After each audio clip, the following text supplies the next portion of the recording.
ती गाठ हळूहळू मोठी व्हायची आणि गाठ जशी मोठी व्हायची तशा वेदना आकांत करायचा माणूस आणि मृत्यू मागायचा. ज्या पद्धतीने तुम्हाला आता प्लेगनं कोरोनाने ग्रासलं ना, त्याच पद्धतीनं संसर्गजन्य रोग हात लावेल त्याला गाठ होणार. प्रत्येक जण मृत्यूशी झुंज देत होता आणि प्रत्येक जण गावापासून लांब जात होता. प्लेग ग्रासेल की काय, आपला जीव जाईल की काय म्हणून प्रयत्न करत होते. पण त्याच वेळेस माझा यशवंत गावाच्या बाहेर दवाखाना या अस्पृश्य समाजाला मोफत सेवा देत होता.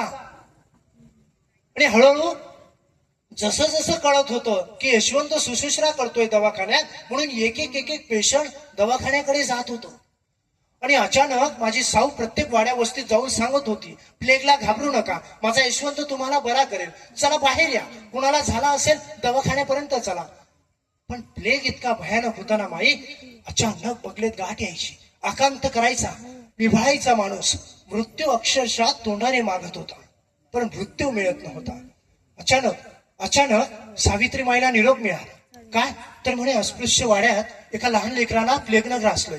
सावित्रीमाईनं पटकन विचार केला, अरे पळा लवकर, धावा लवकर, त्या लेकराला घ्या, कोणीतरी सोबत घ्या, चला माझ्या यशवंतकडे. म्हणून लेकराला उचलण्यासाठी कुणी समोर येत नव्हतं. सावित्रीमाई आकांत करत होत्या, अरे लहान लेकरू आहे, वाचू शकतं, घ्या पटकन, उचला त्याला.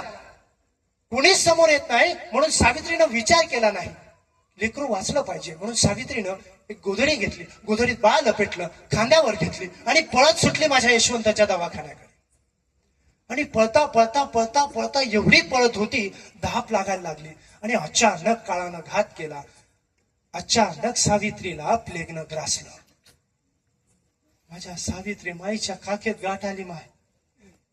पण मनामध्ये ध्यास होता की गरीबाचे लेकरू वाचलं पाहिजे, याला यशवंत पर्यंत पोहोचवलं पाहिजे. पळत होती, धावत होती, धावता धावता गुडघ्यावर आली, गाठ वाढत गेली, आकांत करायला लागली, जीवाचा आकांत व्हायला लागला, त्रास सहन करत होती. गुडघ्यावरून पळत पळत दवाखान्यापर्यंत कशी तरी पोहोचली. आणि अचानक यशवंतनं बघितलं, माई कुणाला तरी घेऊन येते. आणि पटकन जाणवलं यशवंतला, आईला सुद्धा प्लेगनं ग्रासले, काय करू. तोच आईने आवाज दिला, थांब यशवंता, थांब.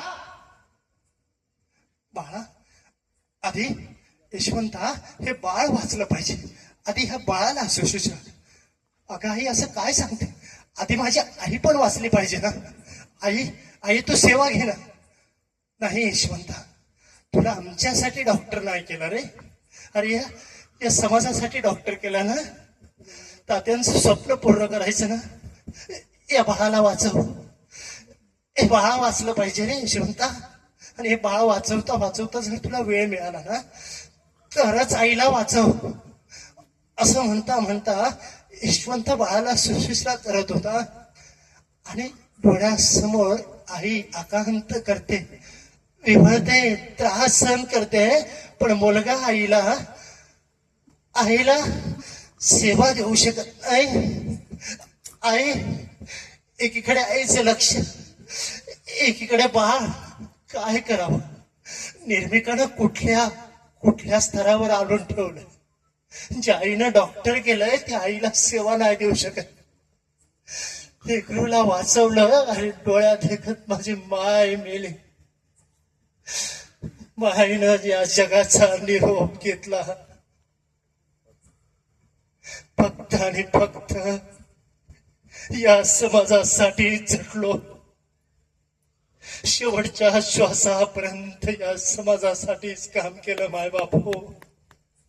स्वतःचा स्वार्थ नव्हता, स्वतःचा स्वार्थ नव्हता.